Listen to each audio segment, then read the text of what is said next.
ဒီရွာကလေးကတော့ချင်းပြည်နယ်မြောက်ပိုင်းတီးတိမ်မြို့ရဲ့အရှေ့ဘက်ပင်လယ်ရေမျက်နှာပြင်အမြင့်9255ပေရှိတာယာလှပတဲ့ချင်းတောင်တန်းကြီးပေါ်မှာတည်ရှိနေပြီးတော့အတန်ရှင်းဆုံးလို့အဓိပ္ပာယ်ရှိတဲ့ရှောင်းစောင်းကြီးရွာလေးပဲဖြစ်ပါတယ်ရှင်။ဟုတ်ကဲ့ပါအမဒီရွာလေးမှာဆိုလို့ရှိရင်လူကြီးဘယ်လောက်နေထိုင်ကြလဲ။နောက်ပြီးတော့ဒီရွာလေးပေါ့နော်။ဘာကြောင့်ထူးခြားတဲ့ရွာလေးလို့ပြောကြရလဲဆိုတာလေးပြပြပေးပါအောင်။ဟုတ်ကဲ့ပါ။ဒီရွာလေးမှာဆိုရင်အင်ဂျီ61အိမ်လူကြီး330မိတင်းနေထိုင်နေရရှိပြီးတော့ရွာရဲ့အဝင်မုတ်ဦးမှာထင်းရှားစွာရေးဆွဲသတိပေးထားတဲ့စေလိမ်မတော့ရ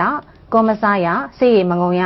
ခိုင်နီးမငုံရကွန်ပေါင်းမစားရစတဲ့သတိပေးချက်တွေကတော့ဒီရွာကလေးရဲ့ထူးခြားချက်ဖြစ်တယ်လို့မျိုးပဲစေးလိတ်ကင်းစင်ဒိုးရှောင်းစွန်အရက်ကင်းစင်ဒိုးရှောင်းစွန်မွေးရကင်းစင်ဒိုးရှောင်းစွန်ဆိုတဲ့ရည်မှန်းချက်တွေကိုအလေးမြတ်ထားမှုကလည်းဒီရွာသူရွာသားတွေတဲ့လေးစားစံပြုပွေရလည်းဖြစ်ပါတယ်ဒီရွာမှာဆိုရင်လက်ဖက်မြောင်းကိုမြေထောက်ပဲမုံလာဥနီအာလူးစတဲ့တီးနှံတွေကိုအဓိကထားစိုက်ပျိုးပြီးတော့စိုက်ပျိုးရေးနဲ့မွေးမြူရေးလုပ်ငန်းတွေနဲ့အသက်မွေးဝမ်းကြောင်းပြုကြပါတယ်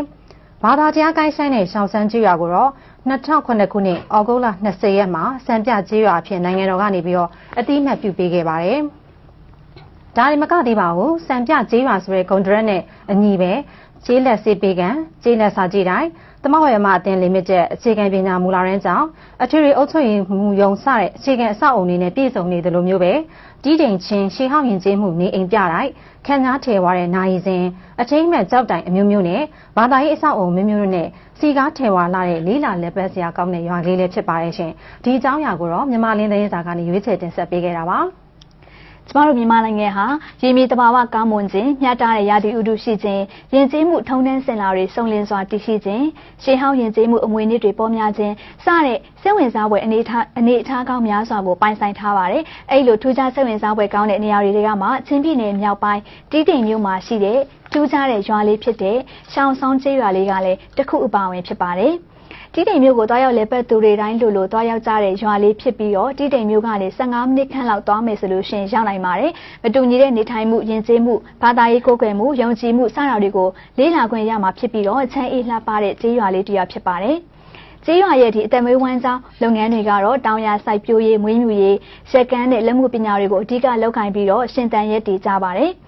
ရှောင်းဆောင်ကျေးရွာမှာဒါမူလာတန်းအထိပညာသင်ကြားနိုင်တဲ့စာသင်ကျောင်းရှိပြီးတော့အလယ်တန်းနဲ့အထက်တန်းပညာကိုတော့တီးတိမ်မြို့ပေါ်မှာတွားရောက်သင်ကြားကြရပါတယ်။ရွာထဲမှာအပန်းဖြေစရာကစားကွင်းပန်းခြံဖျားဝိပြုကျောင်းအယောင်သွေးဆောင်တဲ့နိုင်စင်တွေအပြင်ချင်းရိုးရာဓလေ့တွေကိုလေ့လာနိုင်မှုအတွက်ချင်းတိုင်းရင်းသားတွေရဲ့ဝတ်စားဆင်ရင်မှုနဲ့ချင်းရှေးရိုးရာအိမ်တလုံးကိုလည်းကျေးရွာအတွင်းမှာပြသထားရှိပါတယ်။2006ခုနှစ်ကအင်ဂျီ17လုံးနဲ့စတင်တည်ထောင်ခဲ့တဲ့ဒီရွာလေးမှာဆိုလို့ရှိရင်လူဦးရေ300ကျော်နေထိုင်လျက်ရှိကြပြီးတော့ရွာသူရွာသားအားလုံးဟာဆိုလို့ရှိရင်ရှောင်းဆောင်ပါရှန်ဆရာတော်ကိုကိုးကွယ်ကဒီဆရာတော်ရဲ့အဆုံးအမနဲ့အညီကျေးရွာသားအားလုံးဟာဆိုလို့ရှိရင်ဆက်လက်အရက်မူရစ်စေးနဲ့ကွန်အစရှိရာတွေကိုမတုံးဆွဲကြတာကလည်းဒီရွာလေးရဲ့ချစ်စရာကောင်းတဲ့အလေးထားတစ်ခုပဲဖြစ်ပါတယ်။နောက်တစ်ခုကတော့ဒီရွာလေးရဲ့ထူးခြားချက်တွေထဲမှာဆိုလို့ရှိရင်ထိမ်းမြလက်ထက်ခြင်းကလည်းတစ်ခုအပါဝင်ဖြစ်ပါတယ်။ရွာရဲ့ဓလေ့အရထိမ်းမြလက်ထက်တာကိုအဆင့်3ဆင့်ခွဲထားပြီးတော့ရွေးမြောက်ခံအကျဉ်းလင်းများအဆင့်လူငယ်ချင်းချစ်ကြိုက်ပြီးတော့ထိမ်းမြတဲ့အကျဉ်းလင်းများအဆင့်လူငယ်ချင်းချစ်ကြိုက်ရာကနေတစ်ဆင့်ကိုဝင်ရရှိပြီးနောက်ထိမ်းမြတဲ့